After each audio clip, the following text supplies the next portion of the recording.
प्रधानमंत्री मोदी संबोधन करने वाले हैं देश को। आज रात 8 बजे प्रधानमंत्री का ये अहम देश को संबोधन होगा। ऑपरेशन सिंदूर जारी है, ऐसे में पीएम के संबोधन पर देश की नजर है। पाकिस्तान से सीज फायर ऐलान के बाद पीएम मोदी का राष्ट्र के नाम ये पहला संबोधन होगा।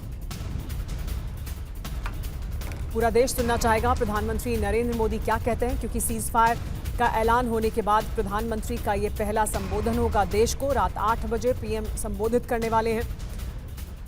इससे पहले 10 मई को सीज फायर घोषित किया गया था और अब प्रधानमंत्री आज रात 8 बजे यानी अब से कुछ घंटे के बाद देश को संबोधित करेंगे।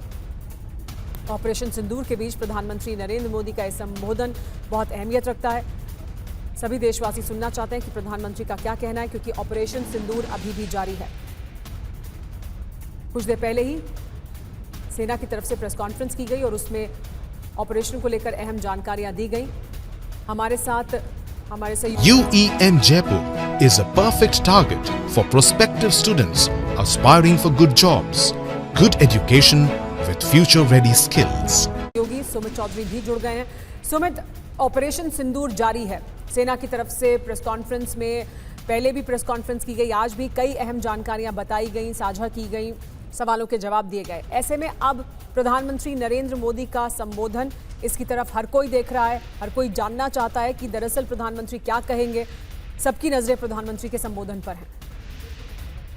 संबोधन में कई महत्वपूर्ण चीज़ें भी बताई जाएंगी, जिसमें सबसे पहली इंपॉर्टेंट बात यह होगी कि आखिरकार हमें क्यों करना पड़ा, हमारी मजबूरी क्या थी इस ऑपरेशन को करने की, और जो निर्दोष लोग मारे गए उनको इंसाफ दिलाने में। और दूसरा सबसे इंपॉर्टेंट बात यह कि पहले जो हमने लगातार जो एक्शंस लिए थे वो सिर्फ और सिर्फ टेररिस्ट कैंप्स के ऊपर लिए थे, बहुत एक्यूरेट थे, बहुत स्पेसिफिक थे। लेकिन बाद में जब पाकिस्तान आर्मी ने कैसे रिटेलिएट किया, कैसे रिस्पॉन्ड किया, उसके बाद हमें क्या एक्शन लेने पड़े और हमें कितनी बड़ी कामयाबी इन एक्शंस में मिली है, ये भी बताया जाएगा। और अभी ये भी बताया जाएगा कि भले ही हम लगातार सीजफायर के लिए हम लगातार बातचीत के लिए तैयार हैं, लेकिन पाकिस्तान का जो रिएक्शन मिल रहा है उसके खिलाफ या उसके विरोध में हमारा क्या रिस्पांस है, इसके बारे में भी बताई जाएगी। तो आप मानिए कि प्रधानमंत्री मोदी ना सिर्फ उस समय के जब 22 तारीख को पूरी घटना हुई और अब तक यानी कि पिछले 20-22 दिनों में क्या चीजें हुई हैं, क्या घटनाक्रम हुआ, इस सारे दिनों के बारे में जानकारी देंगे।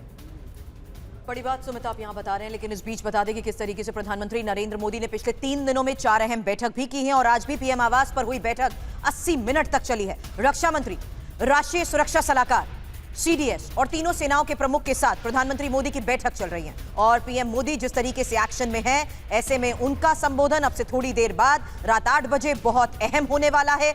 इस बारे में लगातार हमारे सहयोगी सुमित भी हमें जानकारी दे रहे हैं कि इसी ऑपरेशन सिंदूर के बीच लगातार हुए ऑपरेशंस के बारे में, जिस तरीके से देश के सामने तमाम जानकारियां सेना प्रमुख के जरिए रखी गई हैं, उसके बाद अब से थोड़ी देर बाद रात 8 बजे का वक्त जब प्रधानमंत्री नरेंद्र मोदी का यह संबोधन होगा।